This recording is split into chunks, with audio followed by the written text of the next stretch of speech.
செய்ய முடியாது. ஆமா, நேத்து எவ்வளவு இடம் போயிட்டு வந்தேனே. நேத்து வந்து அவ்வளவு அலைஞ்சிருக்கிறேன். எனக்கு டயர்டே ஆகல. மெயின் திங் அதான். ரெண்டாவது, இங்க எங்கன போனாலும் லிஃப்ட்னு வச்சுக்கோங்களேன். இருந்தாலும் எனக்கு டயர்ட் ஆயிரும், பேக் பெயின் எல்லாம் வந்துரும். இப்ப ரொம்பவே பிரிஸ்கா இருக்கிறேன், நல்லா இருக்கிறேன். பிளாக் கருவலை எல்லாம் போயிட்டு மூஞ்சி கொஞ்சம் தெளிச்சல் ஆயிடுச்சு.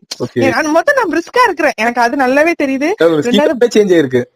பாடி வெயிட்டா இல்லலானே. எவ்வளவு இல்லாட்டி நடந்துட்டு வந்தோம்னா முட்டு வலிச்சிரும், மூச்சு வாங்கிரும்.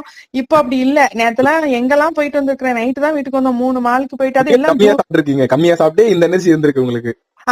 கரெக்டா சொன்னீங்க. கம்மியா சாப்பிட்டு இவ்வளவு தூரம் அலைஞ்சிருக்கேன். இவரு அதுதான் சொல்லிட்டே இருந்தாரு, நீதான் ஒண்ணுமே சாப்பிடல, நீதான் ஒண்ணுமே சாப்பிடல. நான் ஒண்ணுமே சாப்பிடலன்னா எனக்கு சாப்பிட முடியல, ஆனா நான் நல்லா ஆக்டிவா தானே இருக்கிறேன் அப்படின்னு. உடனே அவங்க ஒண்ணும் சொல்லல. அவங்களுக்கு ஒரே கோவம். வெளியில வந்துட்டு இப்படி ஒண்ணுமே சாப்பிடாம வார நீ வழி இல்ல. ஏன்னா நம்ம ஒரு விஷயம் போயிட்டு இருக்கோம்ல, அதனால கொஞ்சம் போங்க.